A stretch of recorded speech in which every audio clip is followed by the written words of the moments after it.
2020년 한 해를 마무리하기 위해서 시민역삼 특이점이 찾은 곳은 바로 이곳 관악 FM입니다.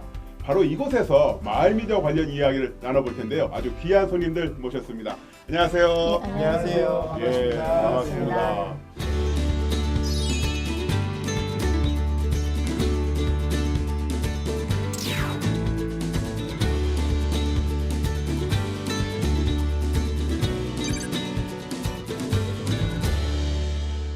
자, 저희가 이야기를 나눌 곳 바로 이곳 관악 FM인데 야, 규모가 대단합니다, 송스타님.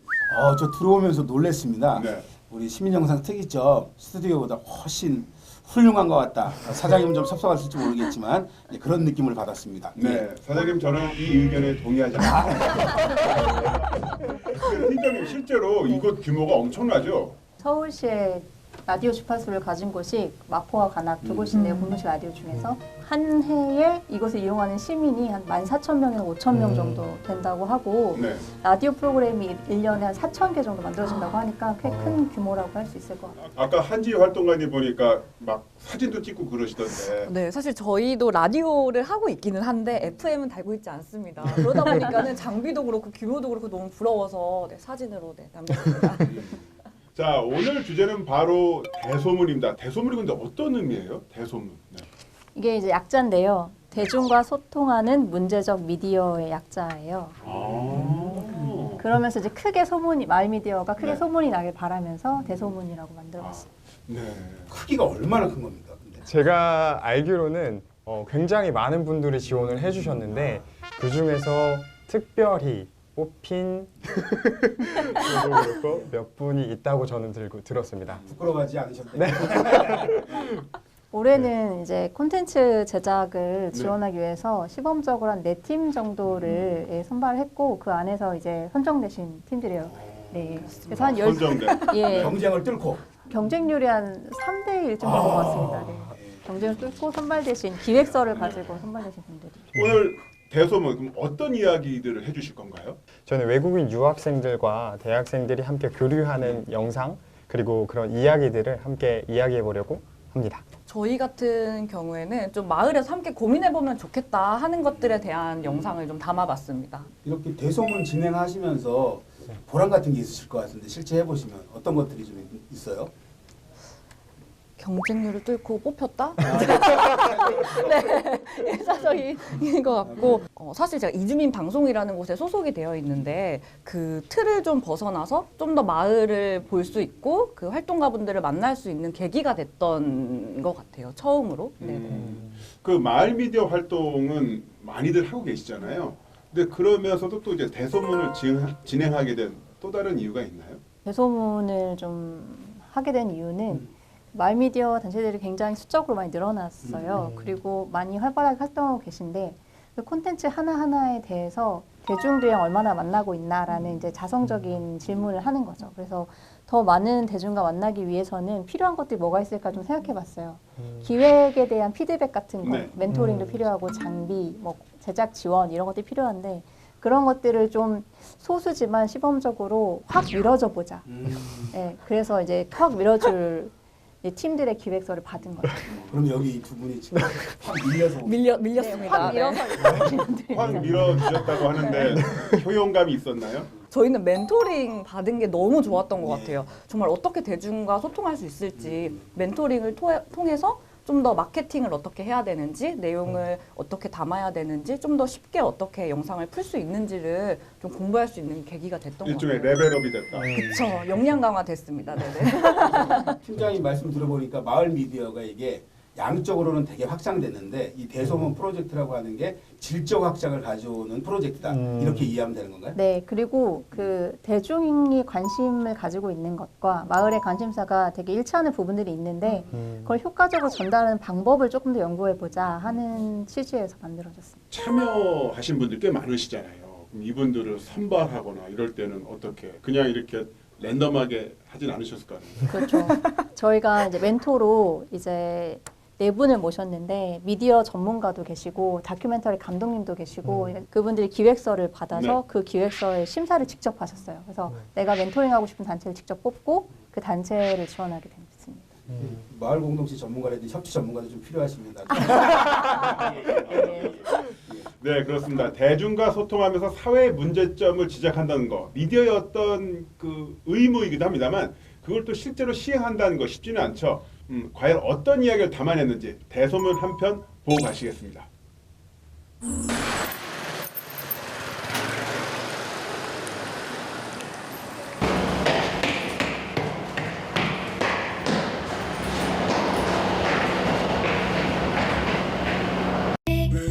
우리 주변에는 생각보다 많은 계단이 있다. 계단, 계단. 내가 계단에 관심을 갖게 된 건 우리 대표님 때문이다.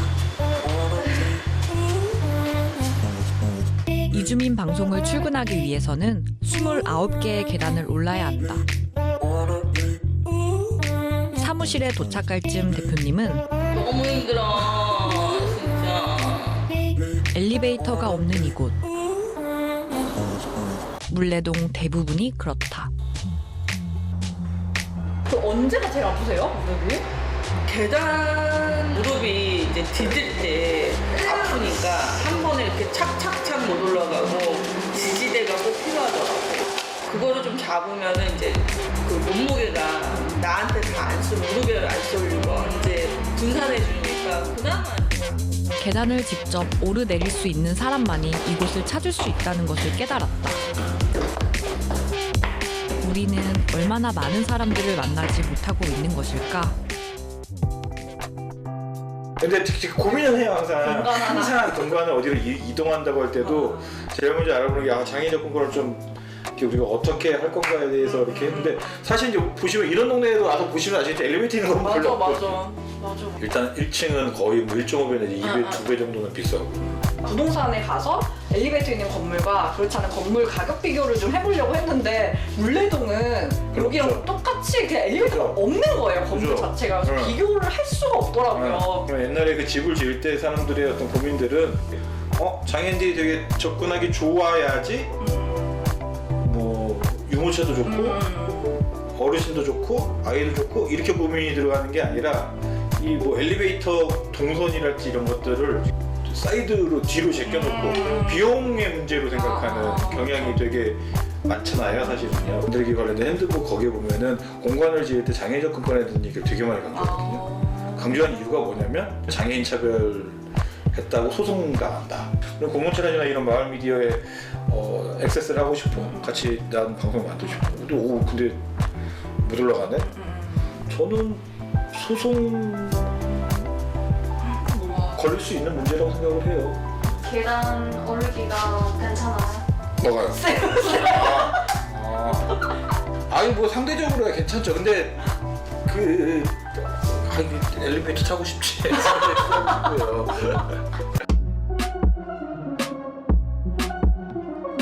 건축법 64조의 승강기에 관련된 규정에 보면 기본적으로 건물이 6층 이상이 되고 연면적이라고 하죠. 이게 2,000제곱미터 이상이니까 그때는 한 600평 이상 정도 됐을 때는 승강기를 설치하게끔 규정이 되어 있습니다.